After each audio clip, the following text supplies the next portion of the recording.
Hello friends, welcome to the official YouTube page of Everest IAS Academy. So today we are going to discuss January 2nd 2020 Hindu newspaper from the UPSC Prelims 2020 point of view. So let's go into the video friends. So first article is Chandrayaan2 mission on a mission board. So the government is trying to fast track these two programs. As part of the Chandrayaan mission, we are actually going to have a human spacecraft, like humans will be traveling in the spacecraft. So as part of that, what the government is doing initially means now 4 pilots have been identified from the Air Force and they will be sent to in Russia. There is a cosmonaut center, that is a Yuri Gagarin cosmonaut center in Moscow. So previously what happened is that India and Russia has had a bilateral agreement. Based on that agreement only, we are sending our astronauts to get trained about the microgravity conditions as part of this program. So as part of the program, the total project cost, if you see friends, it is 10,000 crore and the total crew members which we are going to send is 3 to 7 members. Still we are not very clear. As of now we have identified 4 persons, but it can extend up to 7 persons also, and it can extend up to 7 days or minimum 3 days. So now what happens is that since we are going to send humans into the spacecraft, our government is very cautious and we are having a 2 pre-launch flight without humans. That is, a humanoid will be sent. And we will study the microgravity experiments will be done, and we will try to see, and any deficiencies is that we will try to identify and correct it. Then next crucial mission which the ISRO is planning this year is that Chandrayaan-3 mission friends. Chandrayaan-3 mission, actually what happens is that it differs from Chandrayaan-2 in only one segment that we will study. So in Chandrayaan-2 what happens is that there are 3 main things, 3 main components. First one is called the lander, second one is called the rover, and third one is called the orbiter. Friends, we all know very well this orbiter, what happened, they are not they are actually leaving this component and they are going to launch only with lander and rover in Chandrayaan-3. So that's the only crucial difference between Chandrayaan-2 and 3. And third important crucial mission is our ISRO is also planning to test the difficult technologies of soft landing on another planetary body. Friends, for your additional information, already we have failed on this soft landing aspect only during our Chandrayaan-2 mission. So our government, especially the ISRO, is actually very much curious in learning this difficult technology also. It wanted to get an expertise in this field. So what happens is that friends, during the Chandrayaan-2 mission, what happened, that lander actually what happened, it crashed 5 minutes before only it is going to land on the lunar surface. The reason what they are saying is that they didn't have that navigation and control technology was not properly handled when that lander was about to land on the moon surface. That's why it has crashed on the site. So that's what the ISRO has given a reason. We will also discuss these reasons in our coming video friends. In addition to that, ISRO has some other plans, like it is also going to develop like a second launch port apart from Sriharikota in Andhra Pradesh, that is in Thoothukudi. They have identified the land.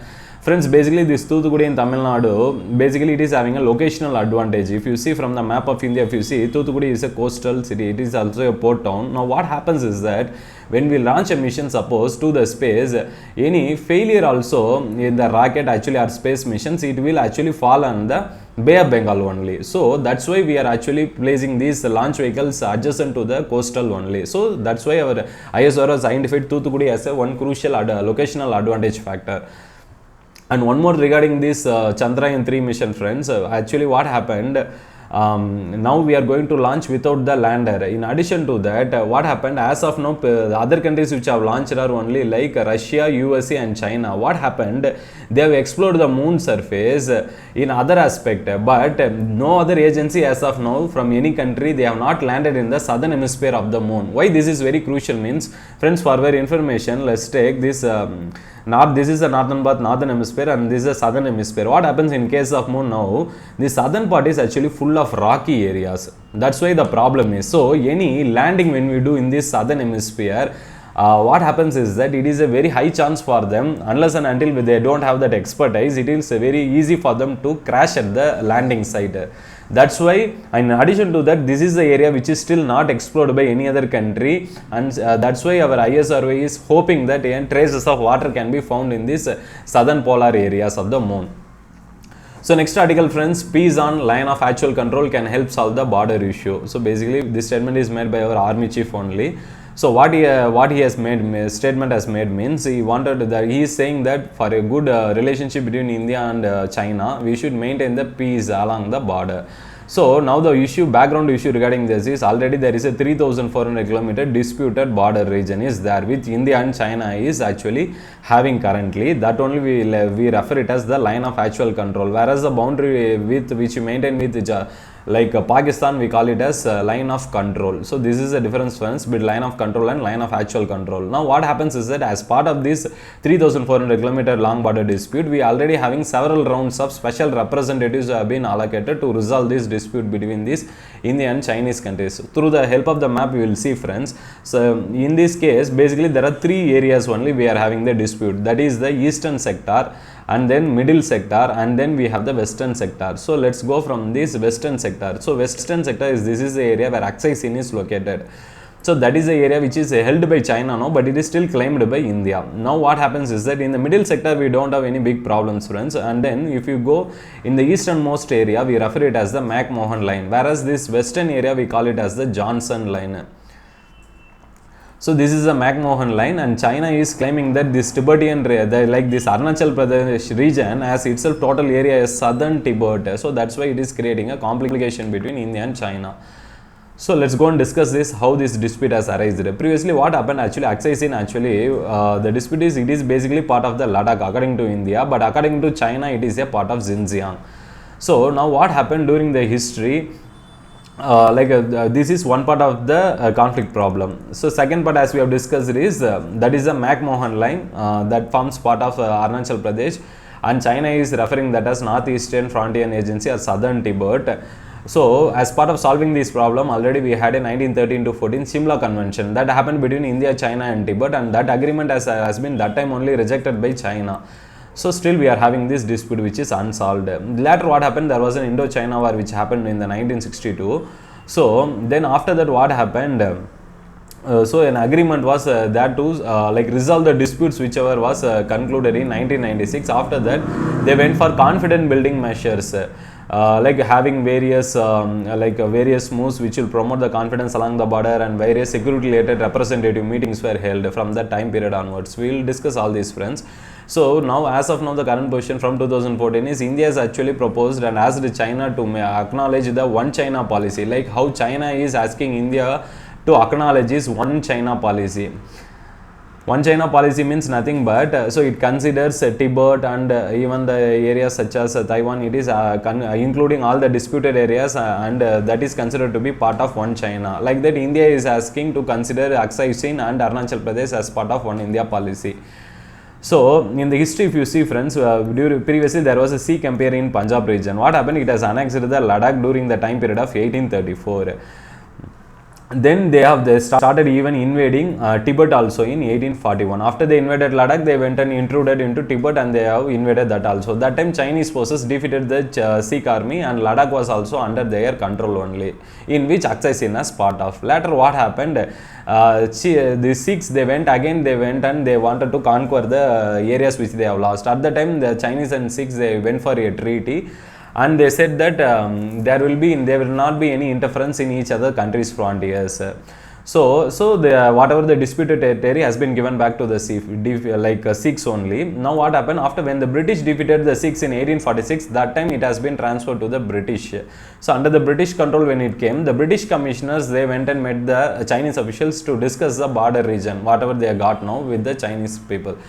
So now the condition is at that time when they discussed what happened during the 1865, the boundaries, the natural boundaries, they wanted to make it as a boundary line, and the border was not demarcated. Now what happened, they included the extremities such as Pangong Lake and Karakoram Pass as a natural boundary region, but at the time only Upsc area was actually clearly, it was undefined between them. So later what happened, during the British time itself, in 1865, Johnson, he was a Surveyor General of India. That time he went for his own boundary analysis, and he came with a new concept that is called as Johnson line. So under that he included Upsc as part of Jammu and Kashmir. So during the 1865 only, that time only we had the Maharaja who was ruling the Jammu and Kashmir, and he went and presented this line to the Maharaja, and it was included as part and parcel of Jammu and Kashmir only. So when India followed, when it got independence, that time actually it felt like whatever boundaries it got from the British, it was clearly demarcated. But China is feeling that whatever boundary demarcated which happened in Indian region, it is a disputed legacy. This is what the contradiction is. So as we have discussed, there were three main contradiction regions: Western, Middle and Eastern. Western region we have the Johnson line, and Eastern we have the McMahon line, and Middle is not too much problematic area. So when independent India came, so we have used the Johnson line as a reference, and we are claiming Aksai on our own. So this is where the problem lies. So now what happens is that the disputed territory in the eastern sector is mostly over the Manmohan line, as we have discussed. As part of that, we later went for the Shimla Agreement in 1913 to 14. So during that agreement, what happened? There were parties were India, China, and then Tibet. So these were the parties who came. That time only China actually refused to accept the Shimla Agreement. So after that, since 1981, we are having a border round talks due to the dispute in this border to find a solution to the dispute. Later, various confidence building measures also happened, and as part of bilateral agreements from 1993, 96, 2005, 12 and 13. So series of these confidence building measures were happening from that time period only. But during the Atal Bihari Vajpayee time, what happened? We were, since these border issues affecting our bilateral agreements, we went for a new agreement called Agreement on Political Parameters and Guiding Principles for a settlement of this border dispute. That was signed in 2005 only. So we have made it very clear our boundary dispute should not affect our economic relationship and other bilateral aspects.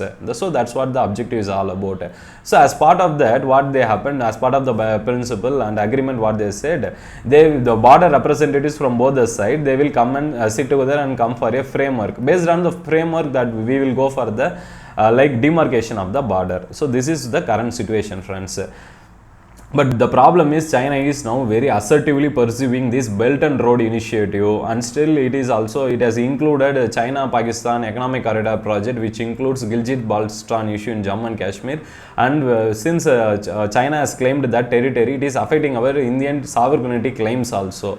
So we should go and fast track the whatever border problem we are having on a fast track basis. So next article, friends, Kerala for steps to curb alien plant growths in NBR, that is Nilgiri Biosphere Reserve. So basically what the alien species, what they are referring means, that is Senna spectabilis. Friends, kindly remember this, because nowadays in preliminary examination they are actually asking all these botanical terms, and what do you mean by these botanical terms? It is associated with alien species or any biological weapon, chemicals, like that they will be giving you 4 options. So kindly remember, it is Senna spectabilis. So this appeared in the Nilgiris Biosphere Reserve. So it is considered under the invasive plants. So what happens is that since it is invasive plant, what happens, the concept is, suppose there is a area, any one invasive species is coming means, so all are remaining are indigenous plants are living in that area. So now what happens is that the invasive species will grow very rapidly, and flowering pattern will be huge, and its pollination will also spread fast, and it will, and one more thing is, the through pollination,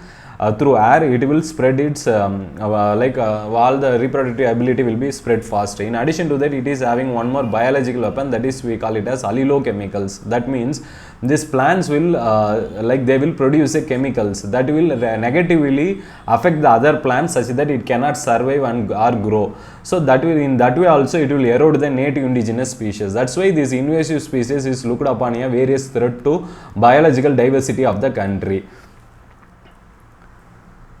So whatever we have discussed, friends, in addition to that, so the fast growth of this indigenous invasive species, it will affect the indigenous trees. What happens is that since the indigenous trees are affected means, moreover this invasive species cannot be taken by the wildlife which are living in the forest. So since it is not edible to them, so they have to look only upon the indigenous species, and when they are wiped out means they are in the food scarcity, especially the herbivorous animals in the forest. So our government is looking upon now physical as well as some chemical solutions to control the menace of invasive plant species. Next article, friends, Vikram was not designed to handle large spike in speed. Basically they are discussing about the Chandrayaan2 mission. So what happened, the author from the ISRO, now the statement has been made very authentically, that they are saying the main problem what happened is that they were not able to handle the high speed which happened during the last phase of the navigation, control and guidance. When it was about to land, whatever lander we launched as part of that, especially the Vikram lander, which was about to land on the moon, that time we were unable to control. The ISRO didn't expect the fast speed, so they were unable to control the navigational aspects. So let's go and see, friends, how the ISRO launched this Chandrayaan2 mission means that was launched through GSLV Mach 2. So once it was launched, it was initially in the Earth's orbit, and from there it actually entered the moon's orbit, especially the orbiter reached there. And once the orbiter reached there, after that it was trying to actually make a soft land on the moon surface. Now what happened is that due to this navigational control, here only we actually failed, because it came in the very fast speed and the ISRO was unable to control. In addition, in the southern hemisphere in the moon, we had very big rocks also, and that added to the problem of our soft landing on the moon surface, and that's why the lander has crashed. So next article in the editorial page is infrastructural push. Friends, this we have discussed already. The government is planning to make 102 lakh crore investment. In that, 78% will be made by the government and 22% by private sector. In that 78%, 39% by the central government and remaining 39% by the state government. And they are going to invest in energy, road, railways and urban infrastructure, and that's come under the National Infrastructural Pipeline Project. So as part of that, what will happen means we will improve this ease of living for the people, for the business, and even it will create more jobs and demand for primary commodities such as cement and steel.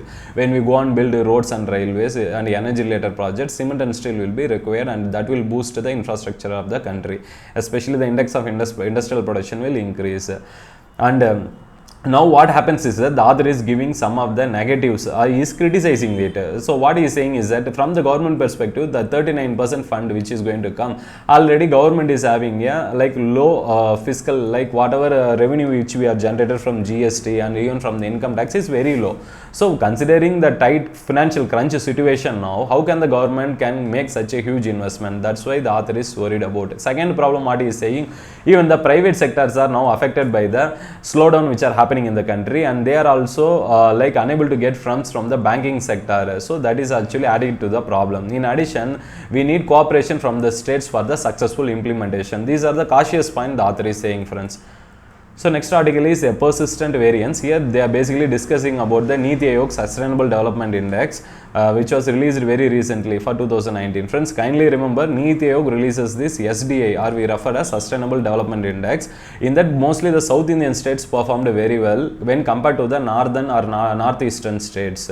So basically sustainable development indicators, it covers the time period from 2015 to 30, and we have a list of parameters. In that we will assess the human developmental indicators.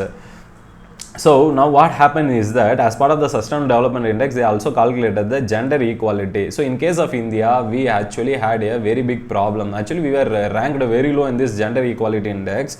So only few states which performed well in India are like Kerala. Kerala, we already know the sex ratio is high and women empowerment is also huge there. But if you, the other two states which you need to remember is Jammu and Kashmir and Himachal Pradesh also performed well. So what this author is suggesting means we should actually give more participation for women in governance, especially through parliamentary reservations, and that will address this gender related issues. So next article, friends, no documents needed to be produced for NPR.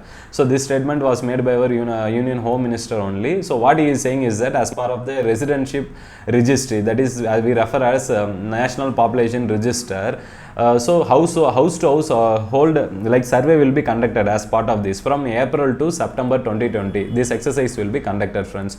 Now what happened is that they will come and do a oral survey, and there is no need to tell that or produce any documents to say whatever information they are collecting. No document is needed. So that's a statement made by our Home Ministry. So next article is Modi calls for South Asian leaders. Basically this was done as part of during the new year. Modi has called the neighboring countries. Leaving the Pakistan, he has called all the neighboring countries. So basically Prime Minister has conveyed our commitment to the principle of neighborhood policy. This policy this foundation was laid in 2014 only, when the BJP one government came into being. So this was looked upon as a very prosperous objective. So as part of that objective, what the government has done means it had a vision of having a shared peace, security and prosperity will be shared in the Indian Ocean region. So that's why actually we initially focused only on the land based neighborhood policy. That means whoever has a land border with India, we actually try to we promoted a goodwill relationship between the countries. We focused on that. So after a period of time during the BJP 2 time period, we shifted the focus from land neighborhood to maritime neighborhood. So that is the shift we have done now during the BJP time period. So that also we will discuss now, friends. So what happened is that during the India's neighborhood policy, that is during the BJP during the one period 2014 to 19, that time we have went for the land boundary agreement, and that was considered to be one of the key achievements of the BJP government. Even with Nepal we went for various petroleum pipeline also. So now let's go and discuss this neighborhood first policy, because this is very crucial for the mains aspect of you in international relations, friends. So basically what we mean by neighborhood first policy means it's a policy which focuses on improving our ties with immediate neighbors only, especially in South Asian region. So we will give first priority to them and we will promote a goodwill relation on all fronts. So initially we were focused upon the SAR country, that is the South Asia, but it became defunct because of Pakistan's problems with like India and Pakistan had that various terrorism related disputes. So actually it became defunct. So later now we have shifted our base from South Asia to actually Bay of Bengal region, that is the BIMSTEC cooperation. We have actually placing a high thrust now. So that is what actually we are focusing from landwood based neighborhood to now maritime based neighbors. So why India has done this means basically due to the assertive role of the China, which they are doing in the Indian Ocean region. In addition to that, the second BJP second time period when they came into being, they actually focused on this Sagar narrative also, that is the security and growth for all, that we will discuss in our coming video, friends. So we are focused more on the Indian Ocean region during the neighborhood policy in the BJP 2 period. So we have three main advantages, that is geostrategically, politically, geo-economically. Friends, we should understand the terms meanings. Geo means we refers to geography. So based upon the geography of India, we have whether we have any strategical advantage, especially security related aspects, any advantage. Based upon the geographical position of India, if we have any political advantage, we will consider it as geopolitically. And based upon the geography, if we have any economical advantage of using any resources, we term it as geo-economical word. That's the concept behind it. So based upon the security perspective, we have a assertive role by China, and we wanted to, and moreover there is a string of pearls policy that is promoted by China, that refers to encircling India in the Indian Ocean region by promoting a series of ports or maritime exercises, such that they wanted to keep a control on the movement of the Indian country in the Indian Ocean region. So that's what this is about, and India is also looking upon this neighborhood policy as an added advantage to keep a check on especially the great power rivalry which is happening in the Indian Ocean. So as part of political advantage, what we have is we will promote our commercial trade, and strategic aspect also will be boosted. In the economic aspect, we can promote the resources of blue economy, which includes fishes, rare earth metals, which we can also, these things, oil and gases can also be exploited very well.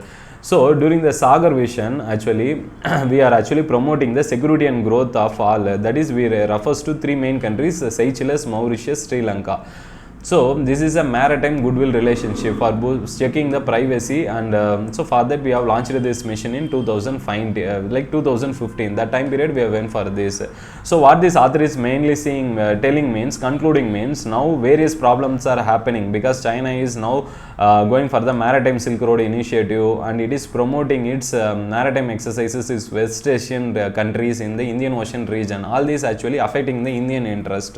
So we should also go and promote our regional prosperity as well as security by having a good maritime neighborhood policy. So as part of that policy, what this author is saying, maybe we can go in future for a neighborhood policy version 2. So version 2 can include, we can include France, USA, Australia, Japan. We can bring all of them, and we can go and keep a check on the Chinese growth in the Indian Ocean region. Thank you, friends. Kindly subscribe to our channel. If you have any doubts, please post your doubts in the comment section.